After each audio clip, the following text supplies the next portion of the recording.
નમસ્કાર દર્શક મિત્રો, આપના લોકપ્રિય કાર્યક્રમ આમંત્રણમાં આપનું સ્વાગત છે. હું છું સુદાન ગઢવી. મધ્યમ વર્ગના માણસને જો કોઈ પણ મોટું સાહસ કરવું હોય તો તે બેંક પાસેથી લોન લીધા વિના ન કરી શકે. જો કે એ સામાન્ય માણસનું કામ માત્ર લાખ રૂપિયાની લોન લેવાથી પૂર્ણ થઈ જાય છે, તે જ સાહસ માટે ઉદ્યોગપતિઓ કરોડો અને અબજોની લોન લેતા હોય છે. પરંતુ જેટલી સરળતાથી તેમને લોન મળી જાય છે તેટલી સરળતાથી સામાન્ય માણસને લોન નથી મળતી. અને જે રીતે સામાન્ય માણસ પાસેથી બેંક વસૂલાત પણ કરી લે છે તે રીતે ઉદ્યોગપતિઓ પાસેથી પણ બેંક વસૂલાત નથી કરી શકતી. આજે કરોડો અબજો રૂપિયાની વસૂલાત ન થઈ શકવાના કારણે હાલ એનપીએ 9 લાખ કરોડો સુધી પહોંચી ચૂક્યું છે. પરંતુ તમે વિચારતા હશો કે આનાથી આપણે શું ફરક? પરંતુ આ મામલો સીધો તમારી સાથે જ જોડાયેલો છે. કેમ કે જ્યારે કોઈ વ્યક્તિ અથવા સંસ્થા બેંક પાસેથી લોન લે અને તે ચૂકવે નહીં તો બેંકોના પૈસા ડૂબી જાય છે અને બેંક ખોટમાં જાય છે અને તેના કારણે ઘણી વખત બેંક બંધ થવાના આરે પહોંચી જાય છે અને એના કારણે ગ્રાહકોના પૈસા પણ ડૂબી જાય છે. ત્યારે અહીં સવાલ એ જ છે કે કોના કારણે બેંકો ડૂબી રહી છે? સામાન્ય માણસ પાસેથી રૂપિયાની વસૂલાત કરતી બેંકો કેમ મોટા માણસો પાસે નતમસ્તક થઈ જાય છે? આ તમામ મુદ્દાઓ પર છે આજનું મહામંથન મારી સાથે.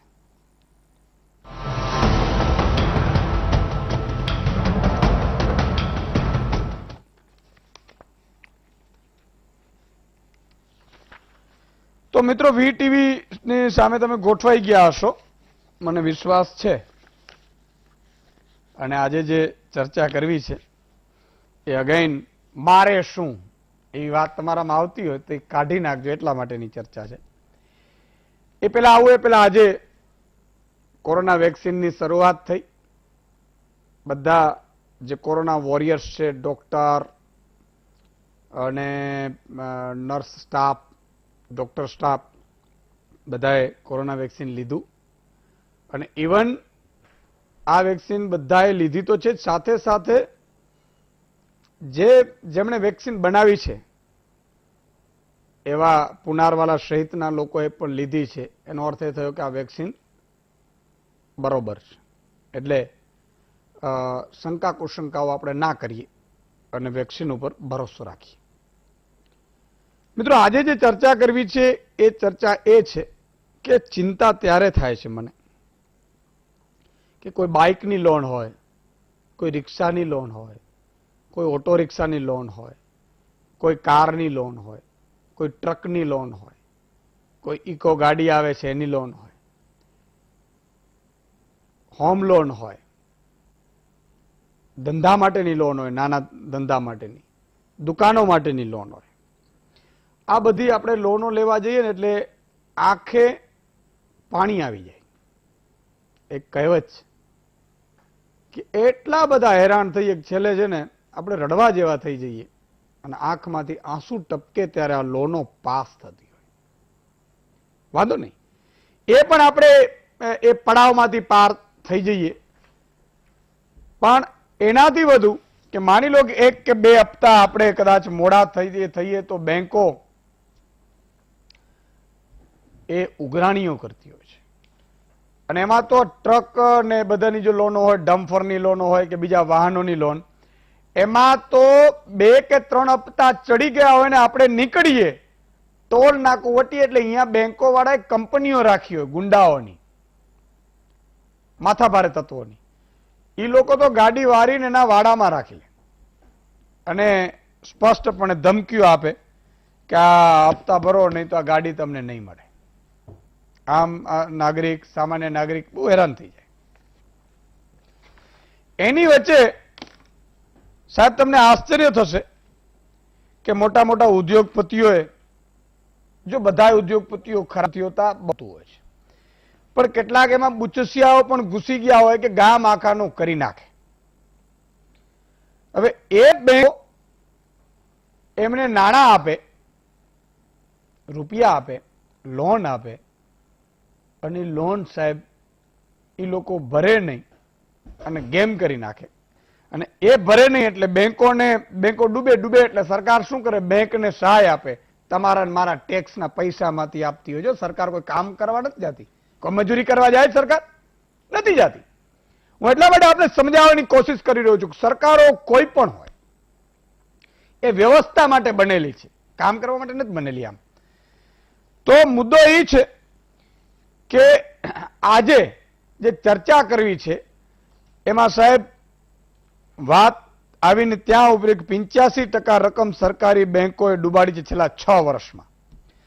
47 લાખ કરોડ રૂપિયા. વિચારજો, 47 લાખ કરોડ. ભીંડા કેટલા થાય મને નથી આવડતા, તમને આવડતા તમે મૂકજો.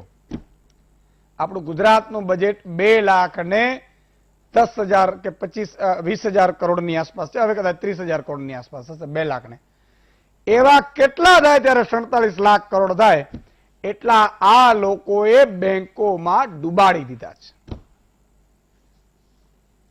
આ લોકો શું કહેતા ખબર છે આપવા પેલા માટે? ખેડૂતો બહુ બધું રૂપિયા લે છે ને પછી ભરતા નથી ને દેવા માફીની માંગ કરે છે ને ફલાણું કરે છે. કારણ શું ખબર છે? કે બુદ્ધિશાળી માણસો હોય ને, બુદ્ધિશાળી, એમણે તો આ લોકોએ ભાડે રાખ્યા હોય. અને ભાડે રાખ્યા હોય, નોકરીએ રાખ્યા હોય એટલે વોટ્સઅપ ઉપર મેસેજ ઈ બનાવે, આર્ટિકલ ઈ લખે અને સર્ક્યુલેશન ઈ જ કરે કે આ લોકો છે ને ખેડૂતોને ઈ બધા ખાઈ જાય છે. કારણ કે એને તો પોતે તો જયચંદે રૂપિયા લીધા હોય, લખનારને ફેલાવનારે, અને ઉદ્યોગપતિને ઈ રૂપિયા નડતા ન હોય. કોઈની ઓકાત લાખ રૂપિયાની હોય, કોઈની 15,000ની હોય, કોઈની 50,000ની હોય, કોઈને 2 લાખ રૂપિયાની હોય. અને 47 લાખ કરોડનું એ લોકો કરી નાખે એ લીલા, ને આપણે બધું કરીએ એ પાપ. સમજાવવાની કોશિશ કરું છું, બરોબર સમજો. 4 વર્ષના મનમોહનસિંહની સરકાર છેલ્લા, અને 6 વર્ષ આપણે નરેન્દ્રભાઈ મોદી, એટલે 10 વર્ષમાં સાહેબ આ આંકડો લાખો કરોડોમાં પહોંચ્યો. 85% રકમ સરકારી બેંકોની ડૂબી. 2011 થી 2020 વચ્ચે એનપીએ 8 લાખ કરોડ વધીને 9 લાખ કરોડ થઈ. 2011 માં એનપીએ 1 લાખ કરોડ પણ ન હતી. છેલ્લા 10 વર્ષમાં એનપીએમાં જોવા મળ્યો છે અધધ વધારો. હવે આ લોકો ગેમ કઈ રીતે કરે? સરકારી બેંકોને પહેલા ડૂબાડ્યો. કરે શું ખબર છે? કે માની લો હું બેંકની લોન લેવા જાઉં એટલે બેંક મેનેજર કે લોન પાસ કરનાર એ બધાને ફોડી લઉં. એની પત્નીને 2 ટૂર આપી દઉં વિદેશની, અથવા તો સોનાનો હાર એક આપી દઉં. હવે આપણે ખબર નથી પણ એવું થતું થાય છે, એવા આક્ષેપો છે. પછી શું કરું કે માને કે આ પેનની મારે 10 રૂપિયાની કિંમત છે, હું એને કહું કે આની કિંમત કર 200 રૂપિયા, એટલે 200 રૂપિયાની કિંમત લગાડે. બરોબર? પછી 180 રૂપિયા આના ઉપર લોન આપે. બહુ સરળ ભાષામાં તમને સમજાવવાની કોશિશ કરી છું. આની કિંમત 10 રૂપિયા છે, મારા લાગવગથી 200 રૂપિયાની લખાવડાવી, 180 રૂપિયાની મેં લોન લીધી, પછી હું હપ્તા ભરું નહીં. અને મારી સંપત્તિ છે, હું મારા મિસિસના નામે ને દીકરાના નામે કરી દઉં, એટલે હું નાદાર જાહેર થઈ જાઉં. વિજય માલ્યા, બોલો રામચંદ્ર ભગવાન કી જય. એટલે એ હું થઈ જાઉં એટલે પછી કાયદો એવો છે કે હું મારી પાસે રૂપિયા ન હોય, મારા દીકરા પાસે હોય, પત્ની પાસે હોય તો એ વસૂલી ન શકે. પછી આ લોકો શું છે ખબર છે? બેંકો પાસે વસૂલાત કરવા આવે કે આ પેન છે ઈશુદાનભાઈની 200 રૂપિયાની, એને કબજે લો. પેન તો 10 રૂપિયાની તમે નવી લીધી હતી, હવે એની કિંમત છે 5 રૂપિયા, એટલે એટલી વસૂલાત થાય. સમજ્યા તમે સાદી ભાષામાં? કાકા બરોબર સમજ્યા ને? હા, પેલા યુવાનીઓ બેઠા છે ત્યાં, તમે પણ સમજ્યા ને ભાઈ? હા, તો વાંધો નહીં બેટા. એટલે હવે તમે વિચાર કરો,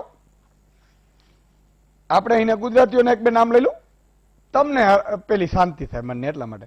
મેહુલભાઈ ચોકસી ગીતાંજલિ જેમ 4,644 કરોડનું ડિફોલ્ટ કર્યું. જતીન મહેતા 3,000 કરોડ. કિંગફિશર આ તમને ખબર જ છે. માલ્યા હજારો કરોડમાં છે. ટોચના 10 વિલફુલ ડિફોલ્ટરોએ 17,000 કરોડનો ચૂનો લગાડ્યો. 10 જે રિબીનો કાપતા હતા, જે મોટા મોટા નેતાઓ સાથે ફોટા પડાવતા હતા, જે લોકો આસપાસ જાહોજલાલી રાખતા હતા, એ લોકોએ તમારું મારું 17,000 કરોડનું કરી નાખ્યું, ખાલી 10 વ્યક્તિએ. વિચાર કરજો. સૌથી ઈમાનદાર છે હોમ લોન લેનારા. આજે મેં ઘર લીધો હોય, મારી હોમ લોન હોય તો સાહેબ ટાઈમે ટાઈમે ભરતો હું. ખેડૂતો સાહેબ એની પત્નીના ઘરને મૂકીને હપ્તા ભરેલા, લોન ભરેલી છે, જે 3 લાખનું. ખેડૂતોને તો શું 1.5-2-3 લાખનું ધિરાણ આવે, એને કઈ વધારે ના આવે, એને કોઈ 5-5 હજાર કરોડનું ધિરાણ ના આવ્યો. હા, તો એ ખેડૂતે સમૃદ્ધ થઈ જાય. ક્યારે આપે નહીં, આપતા હશે કઈ? 17-18 થી 3 વર્ષમાં મોદી સરકારમાં 6.35 લાખ કરોડની લોન રાઇટ ઓફ થઈ છે. એટલે કે બેંકોએ સ્વીકારી લીધું કે આ લોનની રિકવરી થઈ શકે એમ નથી, એટલે મેં આમ કીધું એમ 180 લગાડ્યા હોય, થાય જ નહીં. એવી જ રીતે છેલ્લા 4 વર્ષમાં મનમોહનસિંહજી સરકારમાં પણ એનપીએ નો આંકડો બહુ મોટો હતો. હવે તમે વિચાર કરો મિત્રો કે સરકારી બેંકોના પૈસા જે ડૂબ્યા એમાં 2011માં 70,000 કરોડ, પછી 12માં 1,17,000 કરોડ, 13માં 1,65,000 કરોડ, 14માં 2,28,000 કરોડ, 15માં 2,78,000. વિકાસ થતો જાય છે, ડૂબાનો વિકાસ થતો જાય છે. 2014માં 2,28,000 કરોડ, 2015માં 2,78,000 કરોડ, 2016માં 5,40,000 કરોડ, 2017માં 6,84,000 કરોડ. વિકાસમાં બહુ હરણફાળ આવી એમ. 2018માં 8,95,000 કરોડ, 19માં 7,40,000 કરોડ, વિકાસ થોડો ડાઉન થયો. 2020માં 6,78,000 કરોડ. એટલે આ ઉદ્યોગપતિઓની વાત કરું છું. તો વિચાર કરો એમાં વસૂલાત કેટલી થાય, તો કે 15-16માં 80,000 કરોડ, 16-17માં 1 લાખ કરોડ, 1,28,000 કરોડ, 17-18માં 1,27,000 કરોડ. આ બધી પછી પેનવાડીની જેમ વસૂલ થાય એમ. વિદેશી બેંકોના પણ ડૂબ્યા રૂપિયા, આ લોકો ઘણા કરી નાખે. હા, આ બધાની વચ્ચે મિત્રો 2020 સુધી બેન્કિંગ સેક્ટરનો ગ્રોસ એનપીએ 7.5% હતો.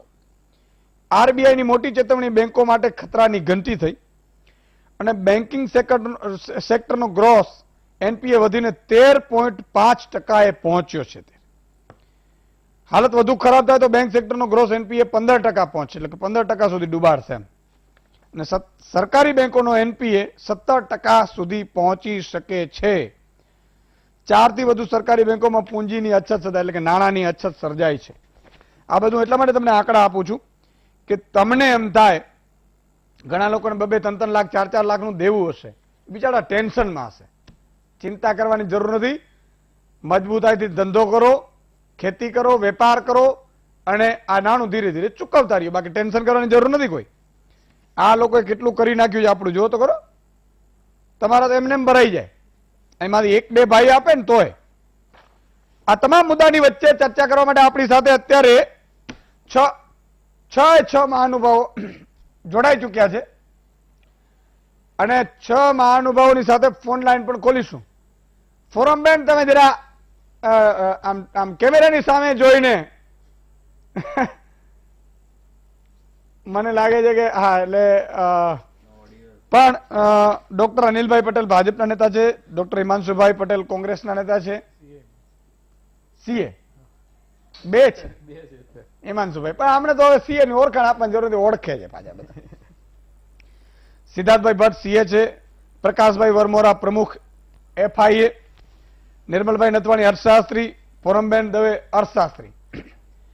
તમામનો ખૂબ ખૂબ આભાર છે કે આપણે મહામંથનમાં જોડાયા. શરૂઆત મારે નિર્મલભાઈ તમારાથી કરવી છે કે આ પેલા એટલે આંકડો વધતો ગયો એમ એનપીએ નો, પછી એમાં ડિફોલ્ટરો વધતા ગયા, પછી બધા સૌ જોડે પછી ભાગતા થયા અને આ બધું ઘણું બધું થયું એમ, અને બહુ બધું વધી ગયું એમ, લાખો કરોડોમાં. આપણા ગુજરાતના બજેટ કરતા કેટલા ઘણું વધારે. નિર્મલભાઈ,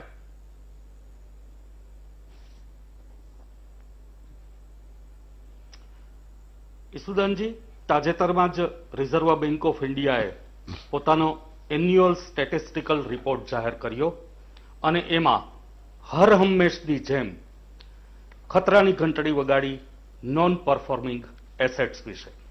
હંમેશની જેમ એટલા માટે કારણ કે એ કાયમી સમસ્યા છે, પણ એ સમસ્યાનો હજુ આપણે હલ કોઈ શોધી શક્યા નથી અને માટે આપણે કોરોનાની રસી બહુ ટૂંકા ગાળામાં શોધી શક્યા, પણ વર્ષો થયા આપણે એનપીએનો હલ શોધી શક્યા નથી. આ આપણી કમનસીબી છે.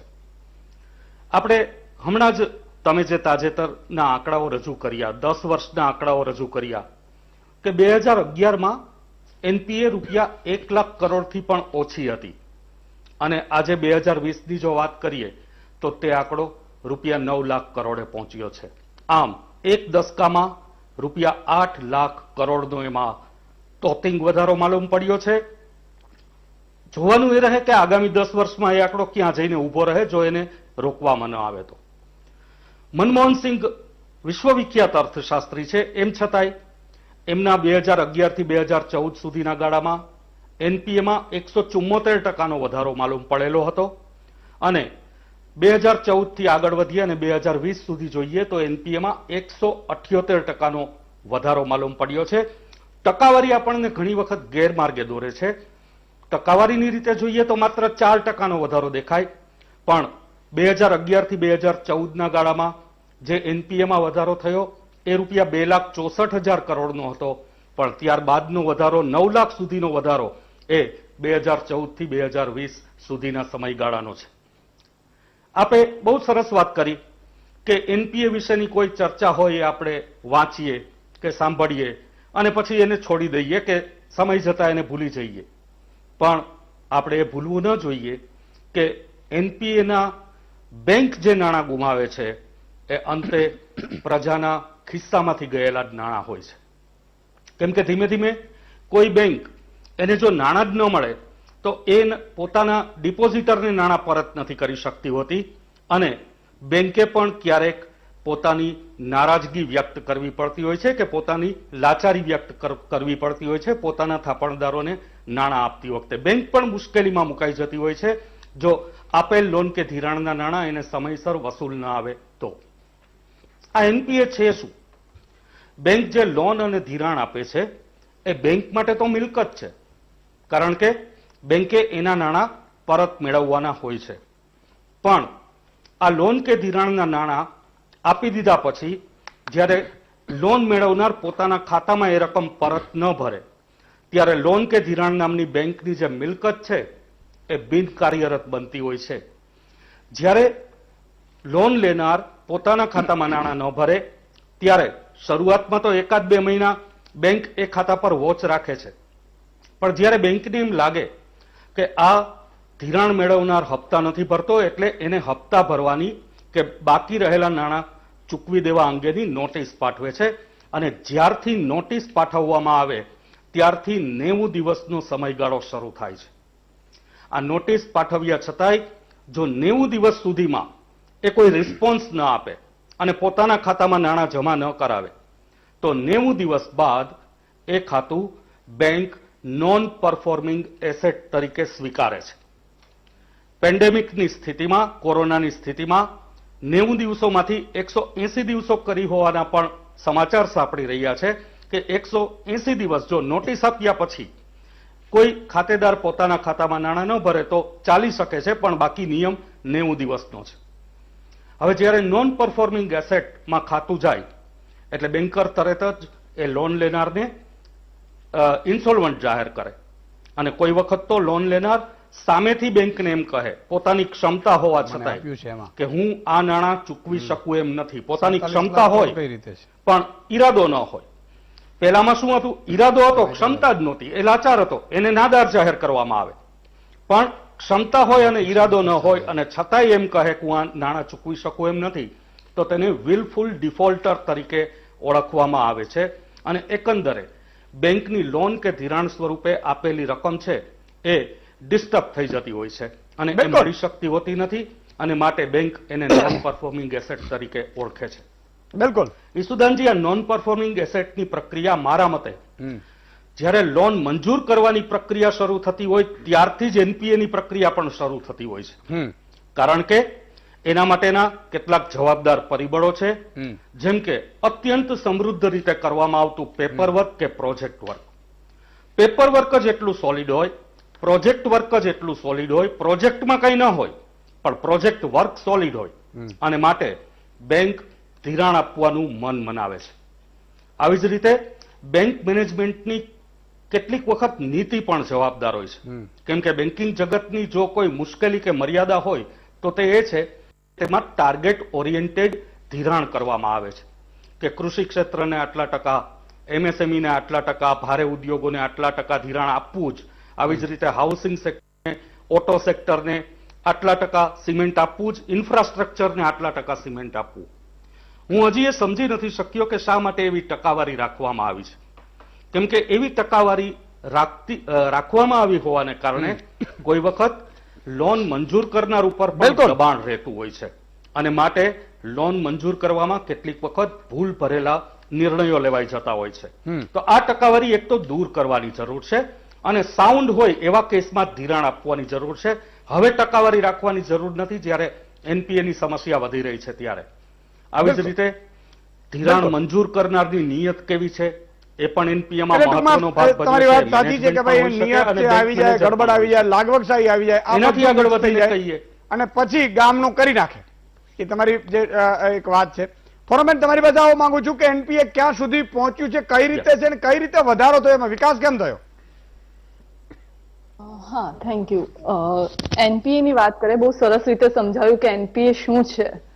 એની સાથે સાથે એક વસ્તુ મારે ખાલી આમાં જોડવાની જરૂર છે કે કયા કયા ટાઈપના મતલબ કઈ કઈ બેંકોના એનપીએ વધારે છે એના આંકડા બી આપ્યા. પણ જ્યારે તમે આ બેંકની વાત કરો કે ભાઈ public sector bank, private sector bank, એની સાથે સાથે એક સેક્ટોરિયલ ડિવિઝન હોય છે કે ભાઈ એગ્રીકલ્ચરમાં કેટલા ટકા એનપીએ છે અથવા એગ્રીકલ્ચરમાં કેટલા લોન થઈ, પછી ઇન્ડસ્ટ્રીની કેટલી લોન થઈ, એ બધું જોવા જઈએ તો અત્યારના મારી પાસે જે આંકડા બોલે છે 2015 થી 2020 સુધીના, એમાં એગ્રીકલ્ચર સેક્ટરમાં મિનિમમ એનપીએ બતાવી રહ્યું છે કમ્પેર ટુ ઇન્ડસ્ટ્રી. ઇન્ડસ્ટ્રીમાં સૌથી વધારે એનપીએ છે અને ઇન્ડસ્ટ્રીમાં બી જ્યારે તમે સ્ટીલ સેક્ટરની વાત કરો, પાવર સેક્ટરની વાત કરો, ટેલિકોમ, ઇન્ફ્રાસ્ટ્રક્ચર અને ટેક્સટાઇલની વાત કરો તો આ 5 સેક્ટર છે કે જે કોર સેક્ટર કહેવાય છે આપણા અર્થશાસ્ત્રના. તો એ સેક્ટરનું એનપીએ સૌથી હાઈએસ્ટ બોલી રહ્યું છે.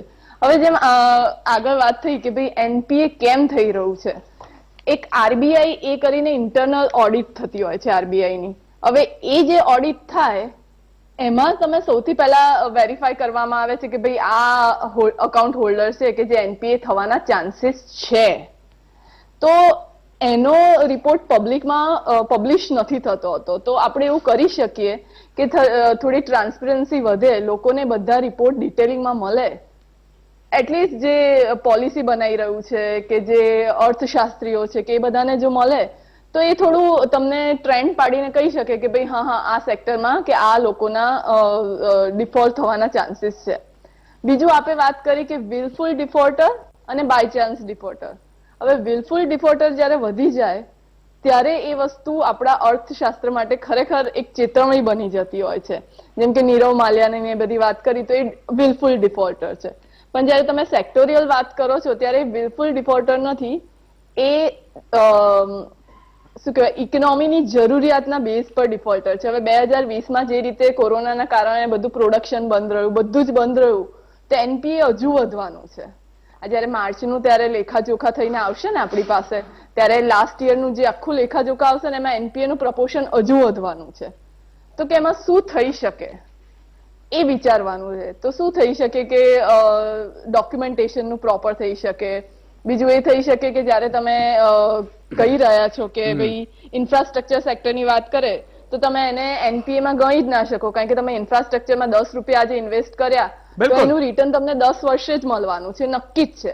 એટલે જયારે અમુક સેક્ટર એવા છે કે એને બાદ આપી શકાય અથવા એ લોકોના એનપીએ ના પીરિયડ 90 દિવસની જગ્યાએ વધારી શકાય. તો હા, કારણ કે આ બધા બેઝિક છે, આમાં રિટર્ન તમને ક્વિક નથી જ મળવાનું. મતલબ તમે આજે ઇન્વેસ્ટ કર્યું, તમે આજે એજ્યુકેશનમાં ઇન્વેસ્ટ કર્યું તો કાલે કોઈ ડોક્ટર થઈને બહાર નથી આવવાનું, એના 4 વર્ષ લાગવાના જ છે. તો આજે તમે ઇન્ડસ્ટ્રીની વાત કરો, હા બધા માલ્યા ને બધાને આપણે બાજુમાં મૂકી દઈએ તો એના સિવાય જયારે steel industry, power industry, infrastructure ને ટેક્સટાઇલ ઇન્ડસ્ટ્રી એ બધી વાત કરો તો એના ઇન્વેસ્ટમેન્ટના રિટર્ન લેટ થવાના જ છે, નક્કી જ છે. તો એના માટેની એક અલગ પોલિસી બનાવી શકાય. આજે 5 સેક્ટરની વાત કરું છું, છેલ્લા 5 વર્ષ અને જયારે હું ભણતી હતી, મતલબ આના 10-12 વર્ષથી આ જ સેક્ટરમાં, ઇન્ડસ્ટ્રીમાં આ જ સેક્ટરમાં એનપીએ હાઈએસ્ટ છે. તો હવે તમને ખબર જ છે, એઝ અ સ્ટુડન્ટ કે એઝ અ ફેકલ્ટી બી હું જાણી શકું છું કે આ 5 સેક્ટર ફિક્સ છે. તો પોલિસી લેવલે તમને ખબર જ છે કે અમુક સેક્ટર છે જ્યાં એનપીએ હાઈ છે, તો એના માટેની એક અલગ પોલિસી બનાવી શકાય છે, એવું મારું માનવું છે. બિલકુલ બિલકુલ.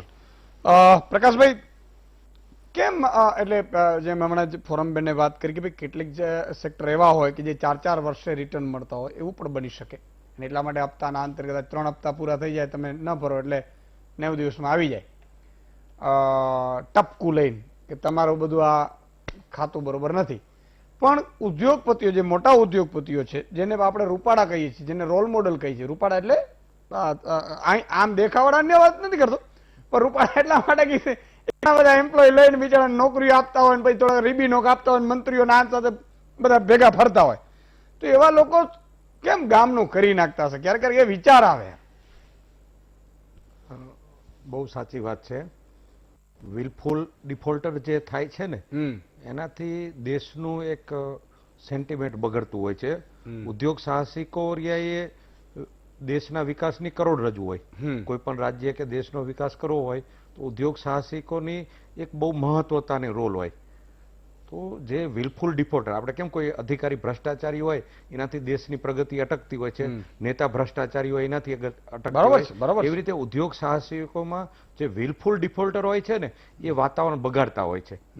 બેને વાત કરી કે કોઈ આકસ્મિક રીતે ઉદ્યોગ સાહસિક કામ કરતો અને કઈ ટેકનિકલ એવા કારણોસર ફેલ આવ્યો ને તો એને સપોર્ટિંગ થવું જોઈએ. પણ જે વિલફુલ ડિફોલ્ટર થાય એના માટે કાયદા વધુ સ્ટ્રોંગ થવા જોઈએ.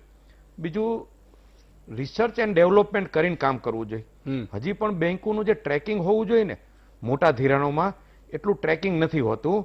કોઈ પણ જહાજ 1 મિનિટમાં નથી ડૂબી જતું હતું.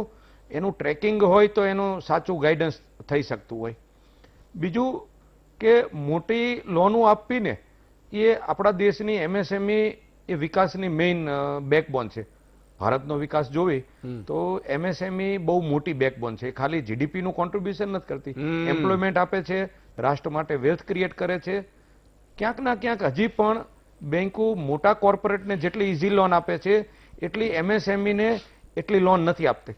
ભલે સરકાર કોઈ પણ હોય એમના પ્રયત્નો હોય જ છે કે ઇન્ક્લુઝિવ ગ્રોથ થાય, પણ ક્યાંક ના ક્યાંક બેંકના કર્મચારી ગણો મોટામાં એમના ટાર્ગેટો પતી જતા હોય તો એમએસએમઈમાં ધિરાણ ઓછું કરતી હોય.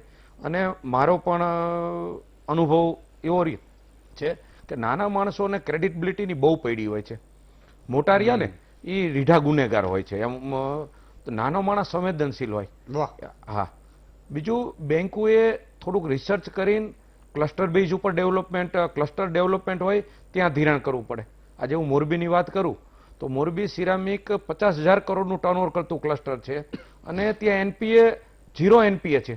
શું કામ કે ક્લસ્ટર બેઝ ઉપર છે. બીજું, બેંક જ્યારે ધિરાણ કરતી હોય ત્યારે એને પ્રાયોરિટીમાં કેવી રીતે જોવું જોઈએ કે ધિરાણ લેવાવાળો વ્યક્તિની ઇન્ટિગ્રિટી શું છે, પછી એની કેપેબિલિટી શું છે, પ્રોજેક્ટમાં દમ છે કે નહીં, અને ત્રીજા નંબરે છેલ્લે પેપર જોવા પડતા હોય. આ મોટા કોર્પોરેટો શું કરતા હોય, પેપર સ્ટ્રોંગ બનાવી દે. લેમન બ્રધર્સ હતું તો અમેરિકાની રેટિંગ ઉપર AAA રેટિંગ હતું, આપણી એસબીઆઈ ને BBB મળતી હતી. AAA વાળી રહી ઉઠી ગઈ, BBB વાળી રહી હજી ટકેલી છે. તો મોટા કોર્પોરેટો પેપર બનાવીને પેપરની ગેમ રમીને કામ કરી લેતા હોય છે. તો બેંકના ક્રાઇટેરિયામાં પેપરને નહીં જોતા આ ક્રમસર જોવામાં આવે અને પેપર જોવા જોઈએ પણ એ ત્રીજા ચોથા નંબરે રાખવા જોઈએ તો એનપીએ ઓછું થતું હોય છે. બિલકુલ, બહુ સાચી વાત કરી સિદ્ધાર્થભાઈ. એમાં ઘણી જગ્યાએ તો સીએ ની પણ ભૂમિકા હોય છે. કઈ રીતે, એટલે બધા એવા ખરાબ નથી, બધા સારા, મેં કહ્યું એમ, પણ કેટલીક જગ્યાએ તો કઈ રીતે ગડબડો કરવી ને એ આપણા સીએ ભાઈઓ બહુ શીખવાડે કે અહીંથી સાહેબ આમ કરીએ તો આમ થાય. પણ ઠીક છે, પણ અલ્ટિમેટલી કઈ રીતે થતું હોય છે આ બધું ગેમ? યશુદાનભાઈ, હવે આપણે તો ચાણક્યની ધરતીમાં જન્મ લીધો છે એટલે અર્થશાસ્ત્રમાં, અને એ પાછા આપણે ગુજરાતી એટલે એક્કા તો રહેવાના. પણ એને આપણે એક બેન્કિંગ આરબીઆઈ એક્ટ 1934 થી છે એટલે દરેક પ્રકારના સેફગાર્ડ રાખ્યા છે. એવું નથી કે ઢીલું મૂકી દીધું છે. પણ જુદી જુદી ટાઈપના આપણે લોનની બધા મિત્રોએ વાત કરી કે સિક્યોર્ડ લોન હોય, અનસિક્યોર્ડ લોન હોય, બિઝનેસ લોન હોય, પર્સનલ લોન હોય, વેહિકલ લોન હોય, વગેરે વગેરે વગેરે. હવે એમાં પાછા જુદી જુદી બેંકોના ફાટાઓ, public sector bank, private sector bank, cooperative bank, non banking finance company, શાહુકારો, અને રેટ ઓફ ઇન્ટરેસ્ટ દરેકના અલગ અલગ અલગ. હવે સૌથી વધારે જે સિક્યોર સિસ્ટમ હોય ને તો એ પબ્લિક સેક્ટર બેંકના ડ્યુ ડિલિજન્સની છે.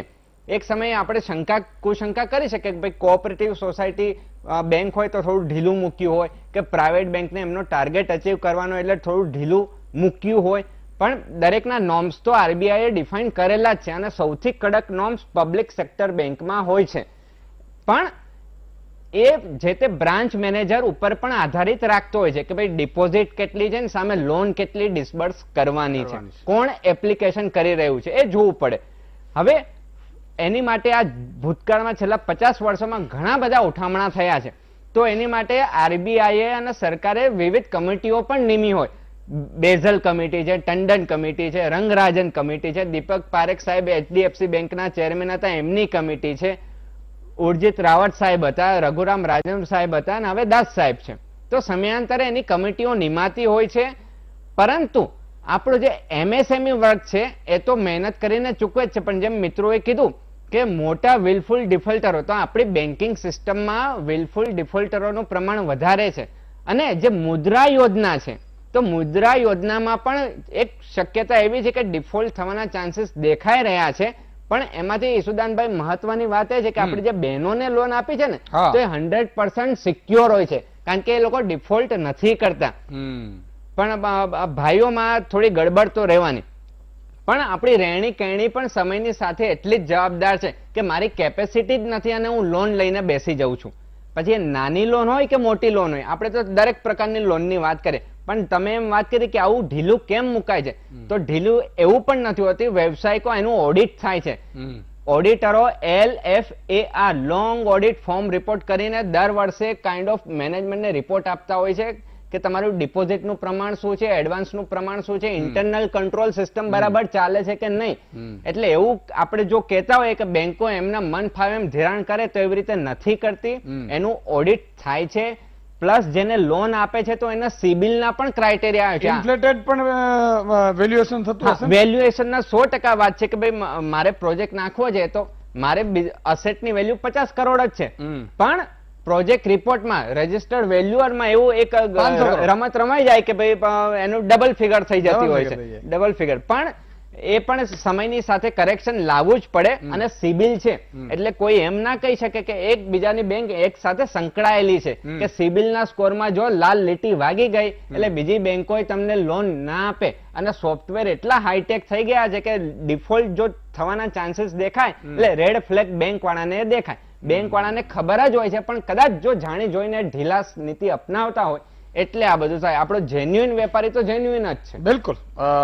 હવે ભાજપ કોંગ્રેસનો વારો આવ્યો એટલે કોંગ્રેસ આક્ષેપ શું કરે છે, ક્યાં ગડબડ રહે? મનમોહનસિંહજીની સરકારના 4 વર્ષ આવી જાય છે અને આમાં પણ અને છેલ્લા 10 વર્ષમાં લગભગ 47 લાખ કરોડની આસપાસની વાતો સંભળાઈ રહી છે.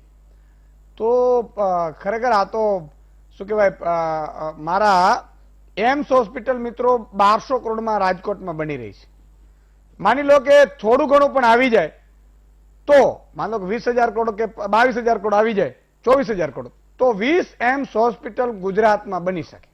સમજો. પછી સ્કૂલો કેટલી બની શકે? હવે 20 એમ્સ હોસ્પિટલ બને તો સ્વાભાવિક છે કે ડોક્ટરોની સંખ્યા વધી જાય. ડોક્ટરોની સંખ્યા વધી જાય એટલે બાળકોને 85% એડમિશન મળી જાય, સ્વાભાવિક છે. એનાથી વધુ સ્કૂલો બની શકે. તમે 20-25,000 કરોડમાં સ્કૂલો, તો આ તો કાકાઓએ કેટલું કરી નાખ્યું છે. કેટલા બાળકોનું ભાવિ સાથે રમત રમી રહ્યા છે.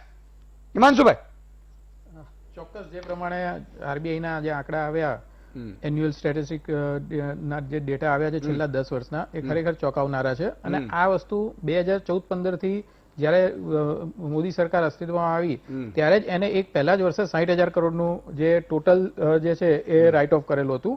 જે અત્યારે આ જે સ્ટેટિસ્ટિક્સમાં દેખાડ્યું છે ડોક્ટર મનમોહનસિંહના 4 વર્ષમાં જે 60,000 કરોડ ટોટલ થતું હતું જે અત્યારે સરકારી બેંકોનું, તો એની અંદર આ પહેલા જ વર્ષમાં મોદી સરકારે 60,000 કરોડનું કરી નાખ્યું છે સરકારી બેંકોનું.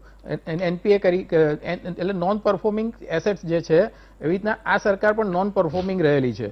એના શરૂઆતના આંકડા તમે જુઓ, જીડીપી ગ્રોથ રેટ જે ગવર્મેન્ટે આપેલો હતો યુપીએ ગવર્મેન્ટે જે પ્લસમાં, એ ક્રમશઃ માઇનસમાં લેતી ગઈ છે. એ આ બધી વસ્તુની એનપીની અસરો જીડીપી ઉપર પડતી હોય છે, ફાઇનાન્શિયલ દરેક સેક્ટર્સ ઉપર પડતી હોય, કેમ કે પીએસપી બેંકો અંદર ઇન્વોલ્વ રહેલી છે. પીએસપી બેંક એટલે સરકારનો ભાગ કહેવાય, જેની અંદરથી સરકાર ડિવિડન્ડ પણ અર્ન કરતી હોય છે.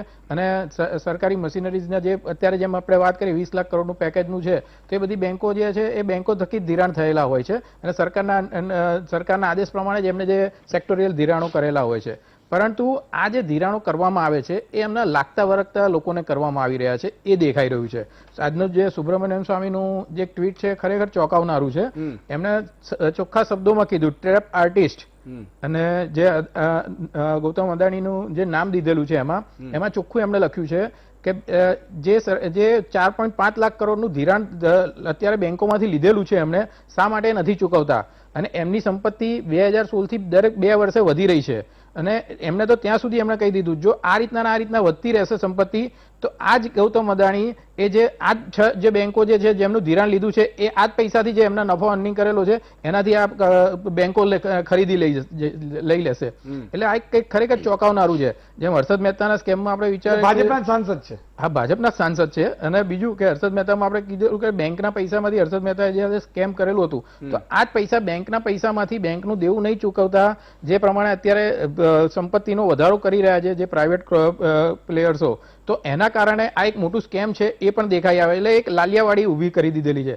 આવું આપણે માધુપુરા બેંકનું આપણે એક સ્કેમનું વિચારીએ કે માધુપુરા બેંકમાં જેમ સ્કેમ થયેલું અહીંયા, પણ ગવર્મેન્ટે જ્યાંથી ડિપોઝિટના પૈસા પાછા આપ્યા એટલે ડિપોઝિટર એના ક્લેમમાં પેલા ફંડમાંથી તરત ને તરત બીજી બધી પ્રાઇવેટ કોઓપરેટિવ બેંકો ઉઠવા લાગી.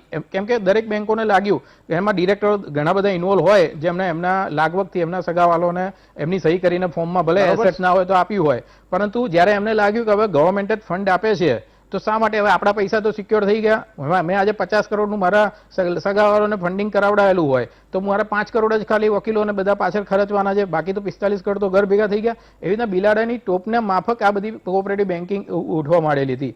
એ રીતનું જ અત્યારે થઈ રહ્યું છે. અને તમે જુઓ તો સત્તાવાર આંકડા કે જે 2014 પહેલા પીએસયુ બેંકો અર્નિંગ કરતી હતી, પ્રોફિટ અર્નિંગ કરતી હતી. 2013-14માં 41,000 કરોડનો પ્રોફિટ હતો પીએસયુ બેંકોનો, 2014-15માં 40,000 કરોડનો હતો. એ 2015 થી ક્રમશઃ લોસમાં આવવા માંડી.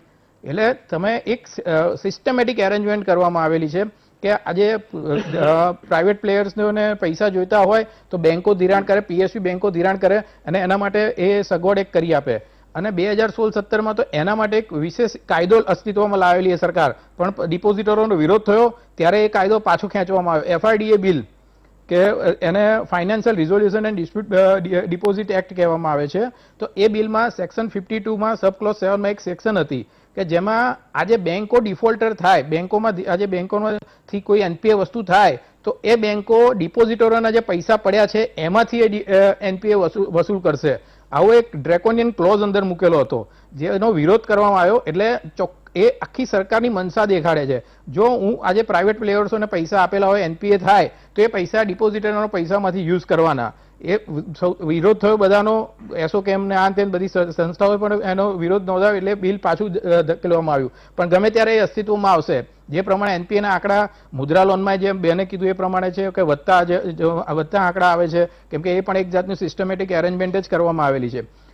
જે ડેવલપમેન્ટ બેંકો ધિરાણ આપે, બેંકોને ધિરાણમાંથી જ ઇન્કમ થતી હોય છે. જે મેં અગાઉ ગણાવ્યું કે બેંકો ધિરાણમાંથી જ પૈસા અર્નિંગ કરતી હોય છે. પરંતુ જ્યારે બેંકોને સિસ્ટમેટિકલી એમને કહેવામાં આવે કે તમારા એનપીએ આપવાનું છે, આનું ધિરાણના પૈસા પાછા નહીં આવે, ત્યારથી એની લોસની શરૂઆત થતી હોય. નોન પરફોર્મિંગ એસેટ્સ, જેમ આપણે ભાઈએ કીધું પહેલું જ વ્યવસ્થિત સમજણ પાડી કે જે એસેટ્સ પરફોર્મિંગ કરવાનું બંધ કરે, એસેટ્સ તો છે જ પરંતુ એ પરફોર્મ કરવાનું બંધ કરે છે. એના કારણે જેથી કરીને અત્યારે યુપીએ અનિલભાઈ ટાઈમ જોવે છે, હું તમને ટાઈમ આપે નહીં, અનિલભાઈ ટાઈમ નો આંકડા કહેશે, એમની આંકડા પ્રમાણે તમે તો સીએ છો. ના તમે ટાઈમ જોવો તો મને ખબર પડે છે એટલે હું તમને કહું છું કે તમારા ટાઈમમાં આટલા બધા લોસ થયેલો છે.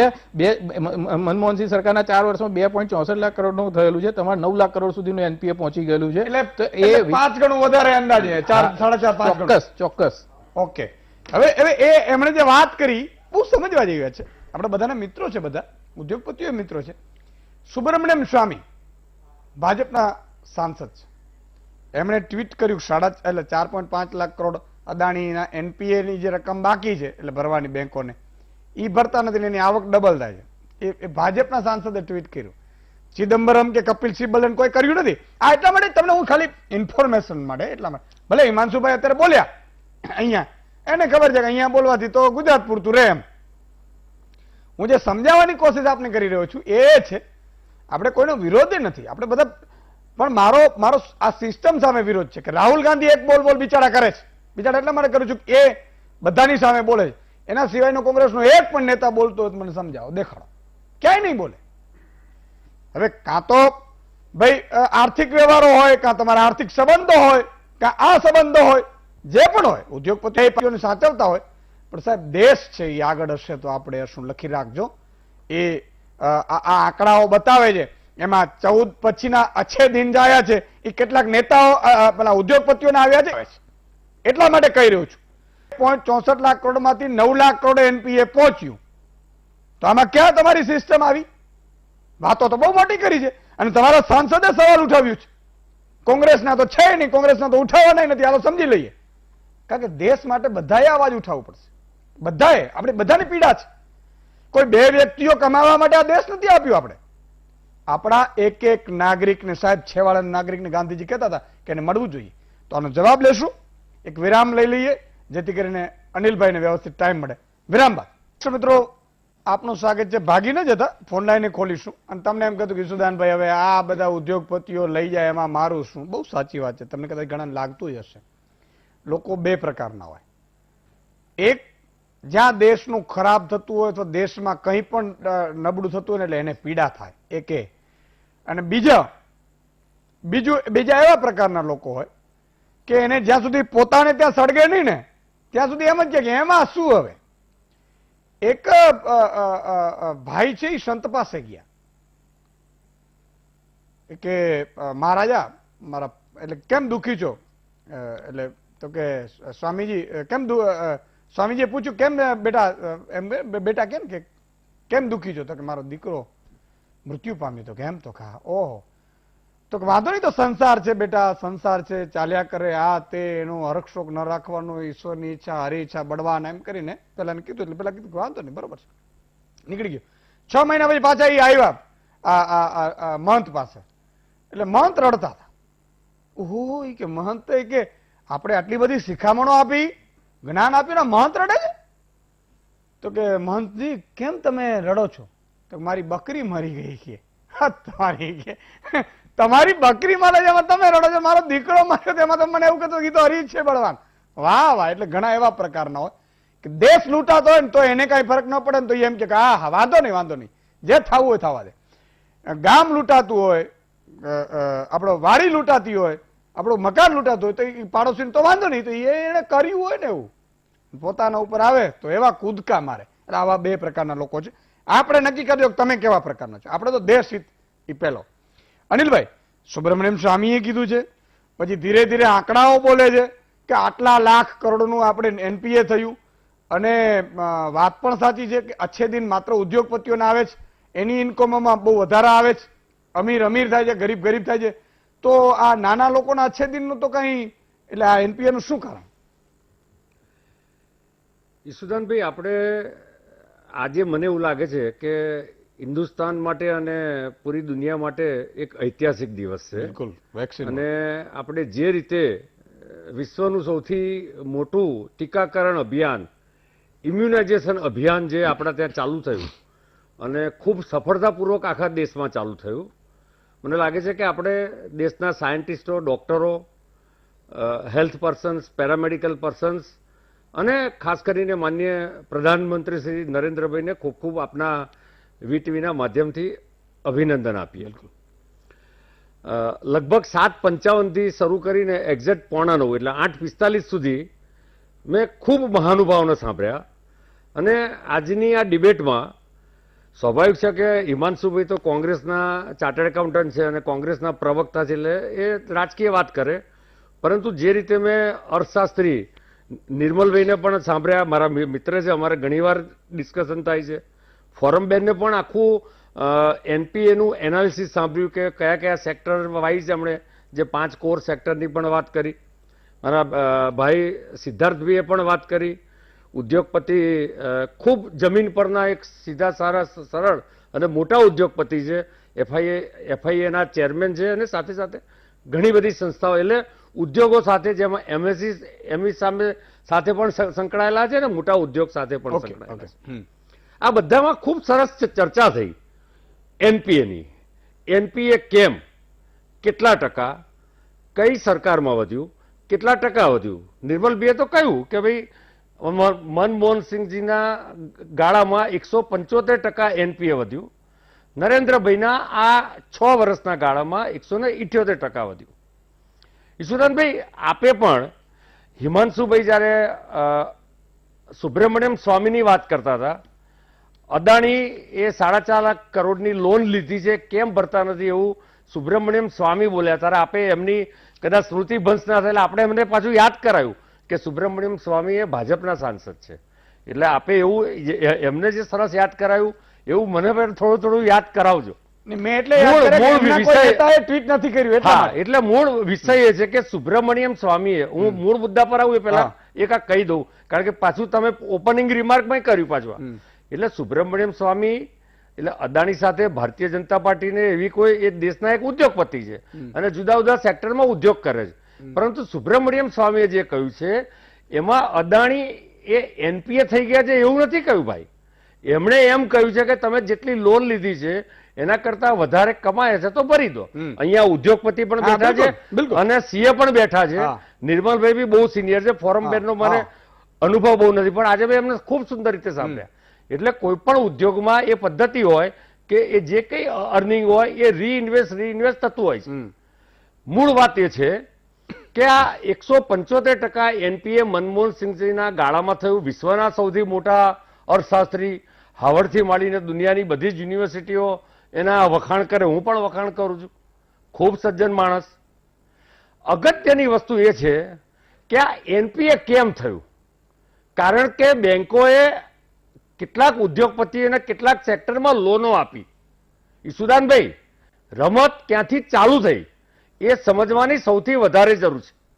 આઝાદીના ઇતિહાસમાં 1947 થી 2009 સુધી દેશના જુદા જુદા ઉદ્યોગપતિઓ જે છે ને, ઉદ્યોગ માટે નાના મોટા એમએસએમસી માંડી બધા મોટા ઉદ્યોગો માટે 18 લાખ કરોડની લોનો આપેલી હતી બેંકોએ.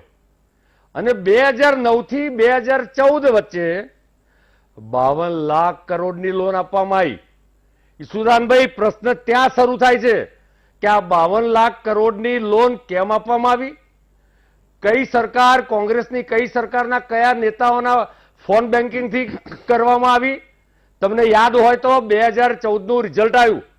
નરેન્દ્રભાઈ મોદીની સરકાર સત્તા સંભાળવાની હતી અને યુપીએની સરકાર સત્તા છોડવાની હતી. ત્યારના ફાઇનાન્સ મિનિસ્ટરે કયા ઉદ્યોગપતિને લોન આપવા માટે કઈ બેંકમાં ફોન કર્યો તો જગજાહેર છે, મારે અહીંયા નામ દેવું નથી.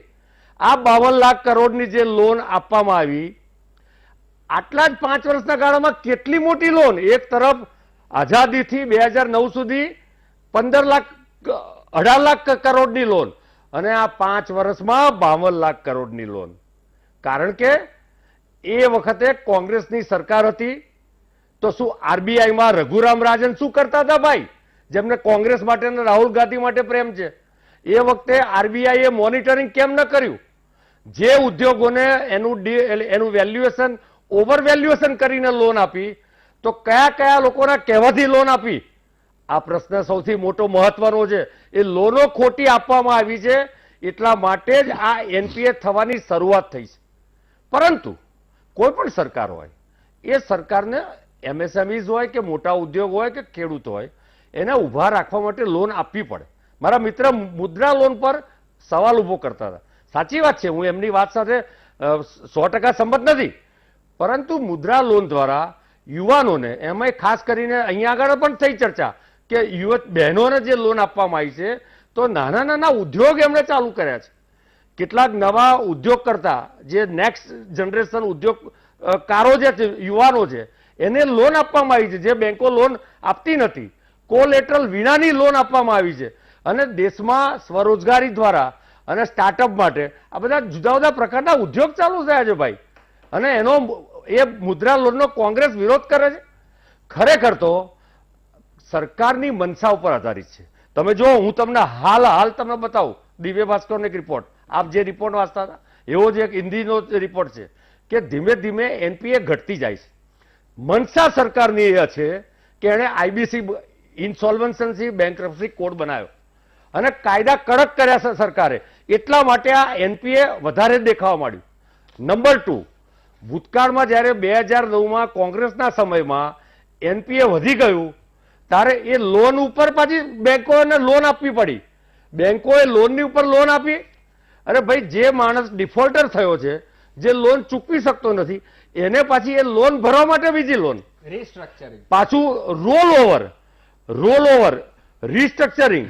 અરે એવા એવા શબ્દો આ આદરણીય અર્થશાસ્ત્રી મનમોહનસિંહજીએ જે વાપર્યા અને જે બેંકોની પથારી ફરી ગઈ. તમને ખબર હોય તો આદરણીય પ્રધાનમંત્રી શ્રી નરેન્દ્રભાઈનું સ્ટેટમેન્ટ પણ હતું કે 2014માં બેન્કિંગ સેક્ટરની જે સ્થિતિ હતી, જો એ સ્થિતિ બહાર આવે તો આંતરરાષ્ટ્રીય સ્તરે ભારતનું રેટિંગ નેગેટિવ થઈ જાય અને વિશ્વના જે ઇન્વેસ્ટમેન્ટો છે, FDI હોય કે FII હોય, આ બધી જ વસ્તુ બંધ થઈ જાય. Okay. એ પરિસ્થિતિના 1 મિનિટ મને હજુ તમે એક્ઝેક્ટ 5 મિનિટ એટલે 5 મિનિટ મને એનું પૂરું થવા દો. મને મારી વાત પૂરી કરવા દો. આ સરકારની મનસા છે આ કાયદા સૌથી કડક કર્યા, IBC એક્ટનો સૌથી વધારે અમલ થયો, જે એક જમાનામાં 180 દિવસ પછી કોઈ પણ વ્યક્તિ કે સંસ્થા ડિફોલ્ટર થતી હતી, એનો કડક કાયદો કરીને 90 દિવસનો કર્યો. એનું જુદા જુદા એની મોનિટરિંગની સિસ્ટમ ગોઠવી. બેંકોમાં પણ બેંકોનું મર્જર કરીને બેંકોને ધીમે એની આર્થિક સ્થિરતા વધે એ પ્રમાણેની વ્યવસ્થાઓ કરી. ડિજિટાલાઇઝેશન નો જે રીતે ઉપયોગ થયો, હમણાં એક નવો કાયદો આવ્યો, મારા મિત્ર CA છે, એ કહે છે કે 5 લાખથી વધારનું કોઈ પેમેન્ટ હોય તો બેંકને તમારે આગોતરા જાણ કરવાની. ઠીક છે. તો આ રીતે દરેક કાયદાઓ કડક કર્યા. સાહેબ, માલિયા લંડનની કોર્ટમાં હાથ જોડે છે કે મારું 9000 કરોડનું આવ્યો દેવું નથી છે પણ હજી. કે કેન્દ્રની મોદી સરકારે 13000 કરોડ વસૂલ કર્યા છે. Okay. મને તમે ઇન્ડિયા નહીં આવવા માટેની છૂટ આપો, મારું બધું દેવ, મારી બધી મિલકત લઈ લો. હા, જે વાત NPA ની થાય છે કે ભાઈ આ તો એના બેંકના સ્ટેટમેન્ટ ઉપર થાય છે. ખરેખર તો એને ઘર બાર સુધી એની રિકવરી થાય છે અને મોટી સંખ્યામાં રિકવરી થાય છે.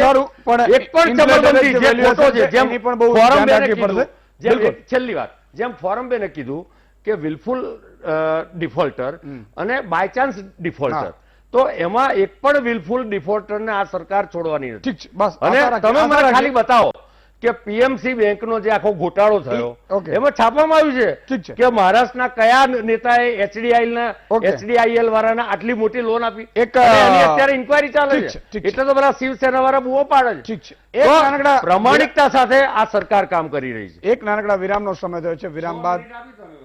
વિરામ બાદ આપણે સંક્ષિપ્તનો ટર્ન છે, એટલે બધા મહાનુભાવો મારી વિનંતી, 1.25 મિનિટે તમે રોલ આઉટ થઈ જશો ઓટોમેટિકલી. એટલે વિરામ બાદ, બિલકુલ વિરામ બાદ દર્શક મિત્રો આપનું સ્વાગત છે. આ આખું એક 47 લાખ કરોડનું એક પોતે આખું એનાલિસિસ કરીને આપ્યું છે રિપોર્ટ એક અખબારે. અને આખી વાત એ છે કે હવે સંક્ષિપ્ત વાળું ટર્ન છે ને ફોન લાઈન પણ મારે ખોલવી છે. એટલે નિર્મલભાઈ, સંક્ષિપ્તનો ટર્ન.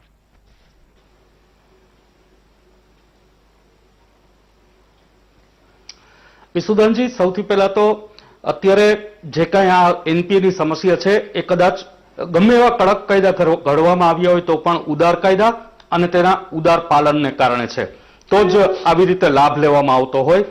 તો જે પણ લોન આપવામાં આવે છે, જે પણ ધિરાણ આપવામાં આવે છે, એને રાષ્ટ્રીય સંપત્તિ ગણવી જોઈએ અને રાષ્ટ્રીય સંપત્તિમાં છેડછાડ થાય તો કડકમાં કડક કાયદા દ્વારા સખ્તાઈથી એ કાયદાનું પાલન કરાવી અને પગલાઓ લેવા જોઈએ.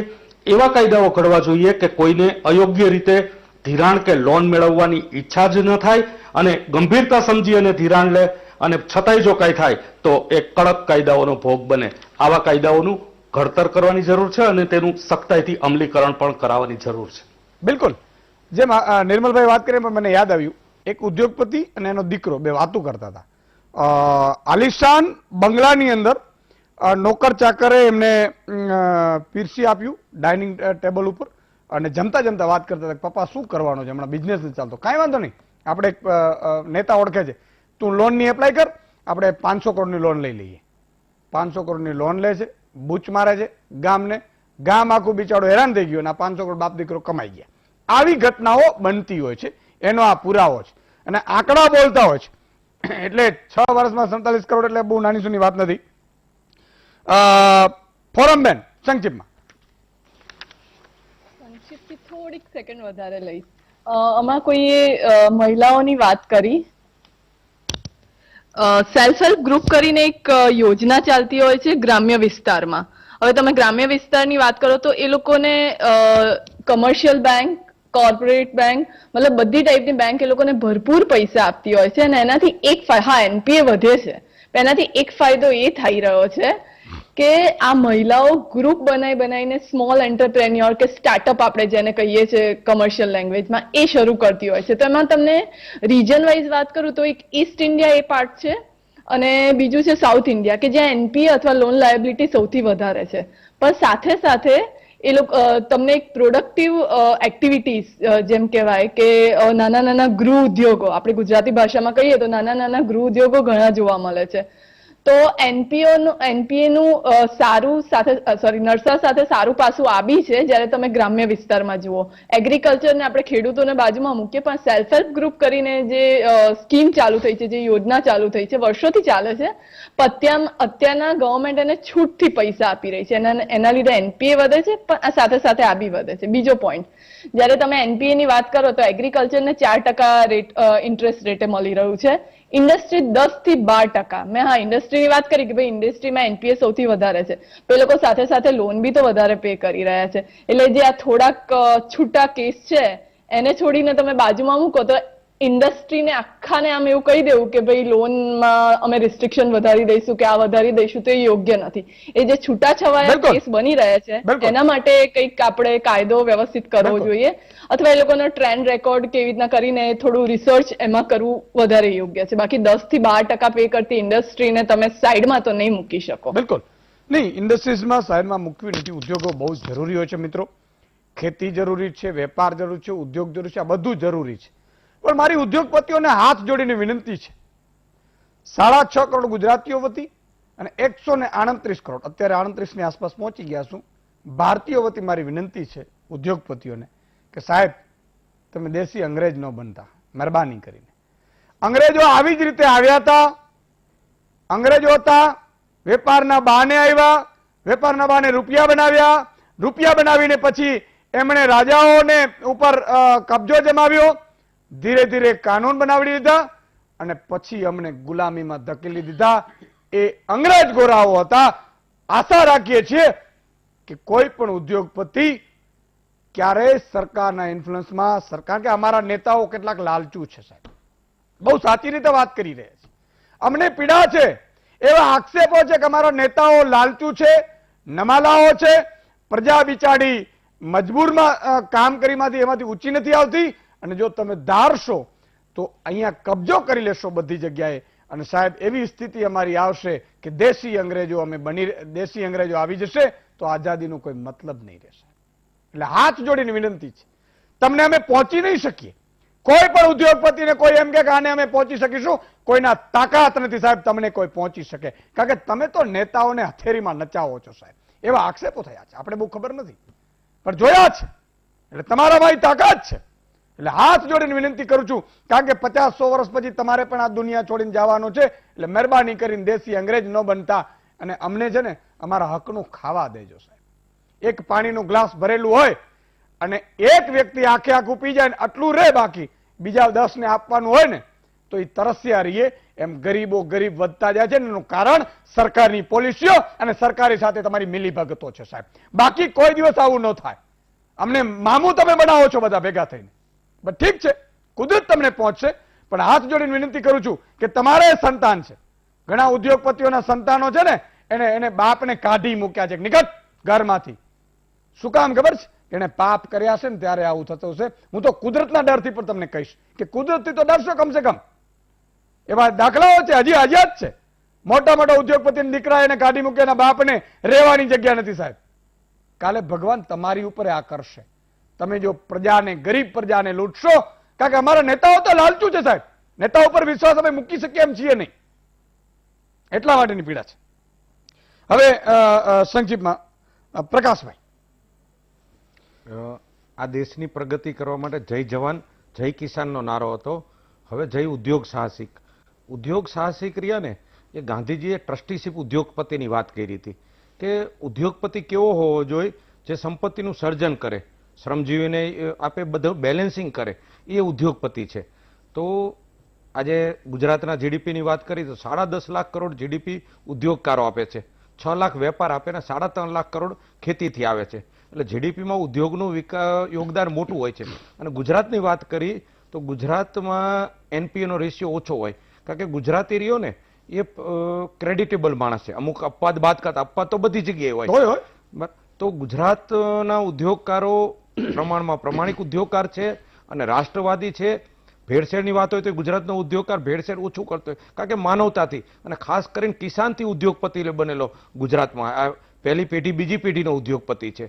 તો ઉદ્યોગ સાહસિકોને હજી પણ વધુ આપવું જોઈએ અને જે નબળા છે એને આકરામાં આકરી સજા કરવી જોઈએ. કાયદા બનાવ્યા જ છે પણ હજી પણ વધુ કરવા જોઈએ. અને સમાજે પણ જે ઉદ્યોગપતિ લગ્નમાં બીજા ત્રીજા ખોટા ખર્ચા કરે અને વિલફુલ ડિફોલ્ટર થાય એને સન્માન આપવાનું બંધ કરવું જોઈએ, એને ધિક્કારવું જોઈએ. કોઈ ભ્રષ્ટાચારી નેતા હોય તો એને ધિક્કારવો જોઈએ, ભ્રષ્ટાચારી અધિકારીને ધિક્કારવો જોઈએ, ભ્રષ્ટાચારી ઉદ્યોગપતિનો પણ માલ ન લેવો જોઈએ, એનો એક બહિષ્કાર કરવો જોઈએ. અને ટ્રસ્ટીશીપ ઉદ્યોગપતિનું જો કલ્ચર બનાવશું તો 10 વર્ષે 15 વર્ષે 20 વર્ષે ગુજરાત ભારત વિશ્વગુરુની જે કલ્પના છે એ સાર્થક કરી શકશું. અને ઉદ્યોગ સાહસિક વગર રાષ્ટ્ર એટલું ઝડપથી આગળ નહીં વધી શકે. એટલે ઉદ્યોગ સાહસિકતાની અવગણના નહીં શકે, પણ જે ખામી છે અવગણના નહીં કરવાની. હા, બિલકુલ. એને ધક્કો મારવાનો જરૂર છે. સરકારની પોલિસીઓ પણ એવી હોવી જોઈએ કે બધા લોકોનો વિકાસ થાય, ઉદ્યોગોનો થાય. બહુ સાચી વાત કરી એમણે કે આપણે તો સાહેબ એવી પ્રજા છીએ કે બુટલેગરો ને મામો તો એને ખંભે ઉપાડીને જીતાડા વ્યક્તિ છીએ. તમેનું શું વાત કરીએ સાહેબ? એક ખૂની મામો હોય, લૂંટેરો હોય, મારો મામો છે, મારી જ્ઞાતિનો છે, એટલે તમારે ચૂંટવું જ પડે. અને તમારા મારા સોદા કરીને આવતો હોય સાહેબ, એને તમેનું આગળ બનાવીએ છીએ, ચૂંટણીમાં મત આપીએ છીએ અને જીતાડીએ છીએ, પછી આશા રાખીએ. એટલે આ વાત જેમ બહુ સારી વાત પ્રકાશભાઈએ કીધી કે ભ્રષ્ટાચારીઓને તમે રિબિન કાપવા ના બોલાવો. તમે તો સાહેબ મર્ડર વાળાને, દીકરીઓને જાહેરમાં અપમાન કરનારાઓને તમે ઉપર સર ઉપર ચડાવો છો. આપણો એટલો ને એટલો વાંચ અને વાંધો નહીં આવે તો આપણે એ સ્ટેજે પહોંચી જશું. જોજો તમે જ્યાં દેશી અંગ્રેજો રાજ કરશે અને પછી જલસા મારજો. એ આવશે મને લાગે છે. કારણ કે આ એક પીડાથી કઈ વીટીવી નિશુદાનભાઈ કરી શકશે એ માલ નથી. એ તો જાગૃત કરી શકે. કરવાનો તો તમારા ઘરથી હોય. એકાદ દર્શક મિત્ર લઈ લઉં. રઘુભા બોટાદથી જોડાય છે. જી રઘુભા. રવિભાઈ ઈશુદાનભાઈ, જય માતાજી. જય માતાજી રવિભા. હા રવિભાઈ. વાહ. બોટાદ નું સરવા. વાહ રે વાહ. હવે વીટીવી ને 10 વર્ષ થયા બરાબર. કેટલું જોયું છું. વાહ. કાયમ આમંત્રણ જોયું છું. વાળો કર્યા પેલા જોવાનું શરૂ કરી દેવાનું કે વાળો કર્યું પેલા. વાહ રે વાહ. ચાલુ રાખજો અને બીજા 10 ને જોડતા રહેજો. હા, હવે જે આપણે પાક નો પૈસા આપ્યા હેક્ટરે, હા, 1 હેક્ટર ના 2 હેક્ટર ના પૈસા આપ્યા તો 4 હેક્ટર જમીન હોય એમાં વાવેતર નહીં કર્યું હોય ખેડૂતે. વાત સાચી છે, થયું જશે. પણ અત્યારે એમની પાસે એટલા જ હશે એમ કહીને આપ્યા છે એમ 3700 કરોડ. બેડા જ આપ્યો તો 5 હોય એને ન પૂરા આપવા જોઈએ. આપવું જોઈએ, બિલકુલ આપવું જોઈએ. પણ સાંસદોને કયો તમે ત્યાં જો આપણે 26 સાંસદો ભાજપના છે, સાંસદોને કહેશો ને એટલે ફટાફટ સોલ્યુશન આવશે. પણ ખબર નહીં, કોઈ કહેતું જ નથી. મને મારી જોડે રજૂઆતો કરે છે અને મારી પાછી લક્ષ્મણ રેખા. આ બહુ માને એવા છે નહીં આ બધા. આ તો દબાણ લાવો તો આ બધું માને. બાકી સુદાનભાઈ તો કે એ તો કે હવે એક નેતાએ મને કીધું હતું ને, મને કે ખોટી હું ચીસું પાડો છે, આમે ચૂંટણીમાં અમે જલસા મારીને જીતી જવાના છીએ. કે મેં કીધું વાંધો નહીં, તમે તમારું કામ કરો, હું મારું કામ કરું છું. કારણ કે મારી ભાવિ પેઢી એમ મને એમ ન કહેવી જોઈએ કે તમારે પાસે સત્તા, તમારી જગ્યા હતી ને તમે કઈ બોલ્યા નહીં. સાહેબ વાત ઈ છે. ઉકાભાઈ જામ કંડોળાથી જોડાયા છે. જી ઉકાભાઈ. જય માતાજી સુરતભાઈ. જય માતાજી. ઘણા સમાજે ફોન કર્યો, પાછો બીજી ફેરી એમાં લાગ્યો. વાહ રે વાહ.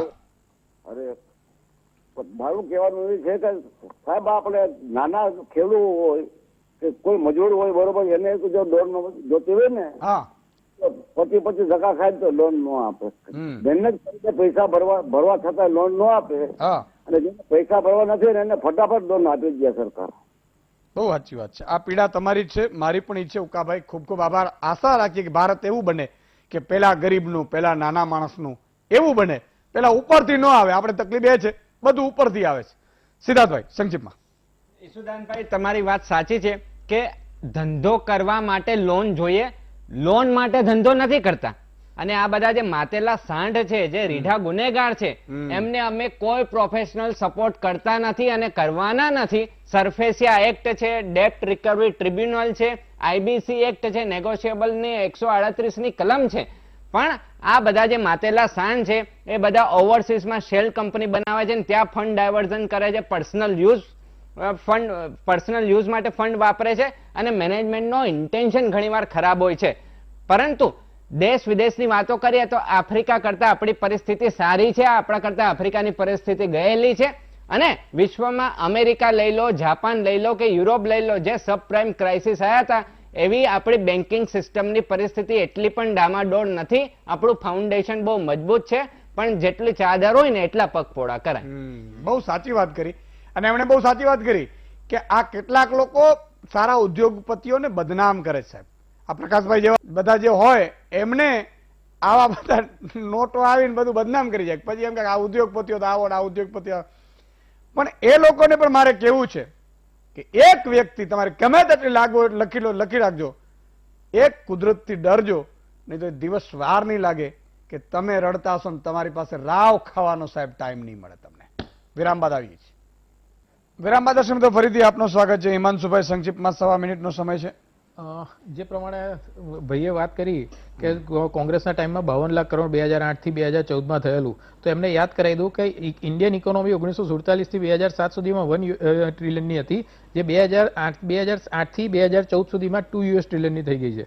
હવે અત્યારે એટલે એની અંદર ધિરાણ તો આપવું જ પડે, કેમ કે ઇન્ડસ્ટ્રીના જે પૈસા જોઈતા જે ઇન્વેસ્ટમેન્ટ કરેલું ધિરાણ આપવું પડે, પણ એ ધિરાણના ઇન્કમ અર્નિંગ થતી હતી. મેં તમને આંકડા આપ્યા કે બેંકોને, પીએસયુ બેંકોને બધાને ઇન્કમની અર્નિંગ થતી હતી. પરંતુ તમારામાં તો જેમ ગુજરાતમાં આપણે વાઇબ્રન્ટની વાતો કરીએ કે 10 લાખ કરોડના એમઓયુ ના તે બધાના, તો ધિરાણ કેટલું ગયું? એટલે બધી વાતો જ હતી. ત્યાં કોંગ્રેસમાં રાજમાં કામ થતું હતું. પાવર સેક્ટર્સ નવું આખું ઊભું થયું. એ વખતે પરમાણુ કરારની સંધિ કરી પાવર સેક્ટર્સ ઊભું થયું, જે આજે જીડીપીના 5% આપણે પાવર કન્ઝમ્પશન થતું હોય છે. જો જીડીપીના 10% પાવર કન્ઝમ્પશન થઈ ગયું તો જીડીપી આપણું ગ્રોથ રેટ ડબલ થઈ જતો. એ આખો કોન્સેપ્ટ હતો અને પાવર સેક્ટર્સ આખા ઊભા કરેલા છે. બીજું જે એમણે વાત કરી કે અત્યારે જે ઇન્સોલ્વન્સી એક્ટ લાવ્યા, તો ઇન્સોલ્વન્સી એક સિસ્ટમેટિક એરેન્જમેન્ટ છે. હું અહીંયા આપણે બરોડાની એક કંપની છે એને 1600 કરોડનું દેવું કર્યું, ડિરેક્ટરોએ દેવું ઇન્ટેન્શનલી કર્યું અને પછી એને ઇન્સોલ્વન્સીમાં જતી રહી. એની એ જ કંપની રિલાયન્સ કંપની 800 કરોડમાં લે છે અને 800 કરોડ માટે નવું ધિરાણ લે છે.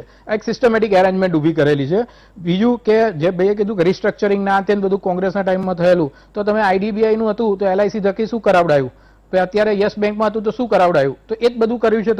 તમે કંઈ નવું તો કરતા નથી, પણ કોંગ્રેસના કામમાં રિસ્ટ્રક્ચરિંગ કરીને એ કંપનીને બચાવીને એ કંપની અર્નિંગ આપતી હતી, પરફોર્મિંગ કરતી હતી. તમારે અહીંયા નોન પરફોર્મિંગ થઈ જાય છે દરેક કંપનીઓ.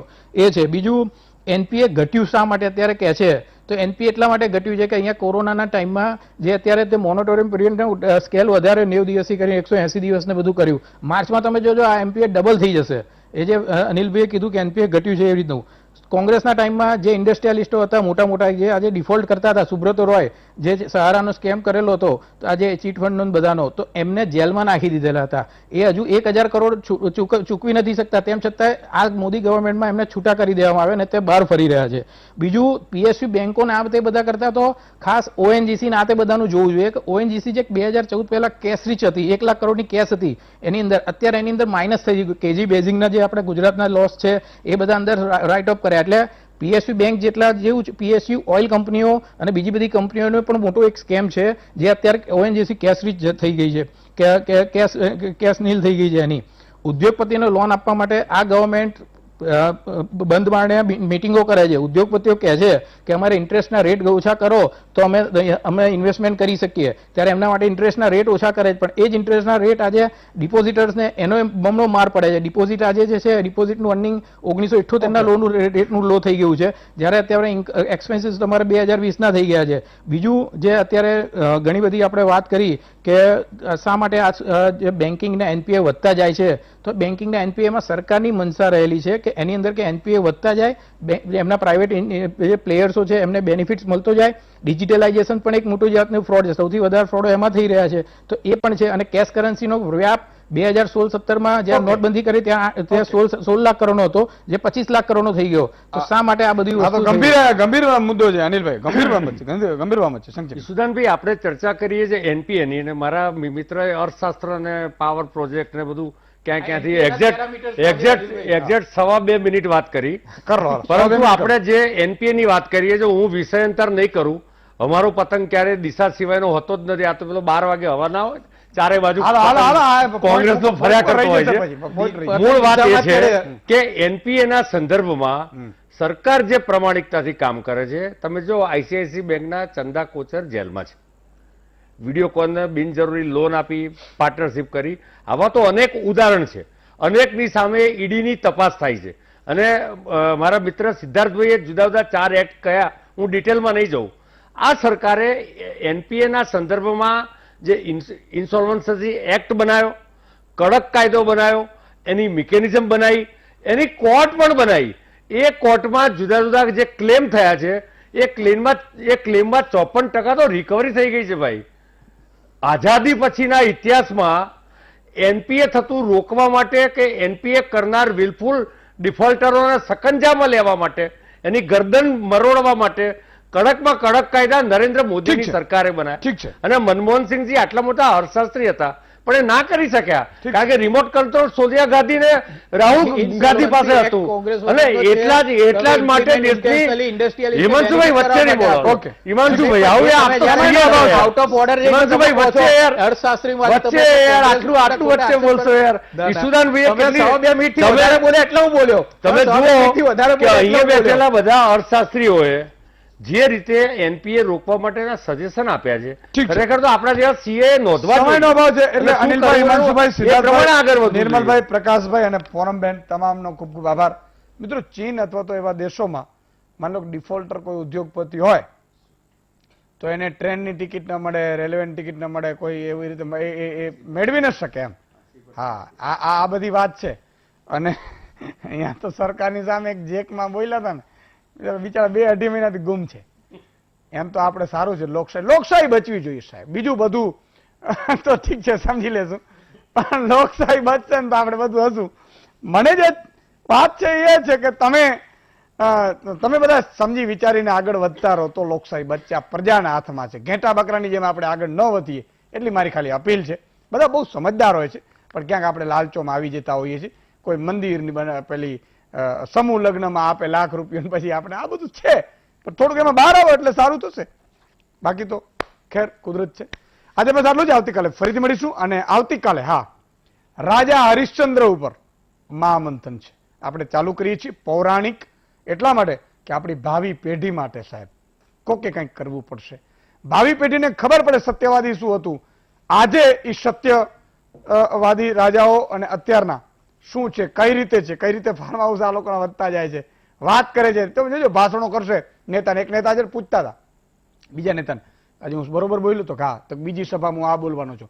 અને બે ઠોક કરે સભામાં, પછી કે સાહેબ આવું તો આપણે પાલન થોડું કરવાનું, તો સભામાં બોલવાનું હોય. હોતું હશે કઈ જલસા કર, ચાલ મને એક જ્યુસ પીડાવી દે. આવા નેતાઓ છે તમને મને મૂર્ખ બનાવે છે. આજે બસ આટલું જ. આવતીકાલે રાજા હરિશ્ચંદ્ર ઉપર મહામંથન. જય હિન્દ.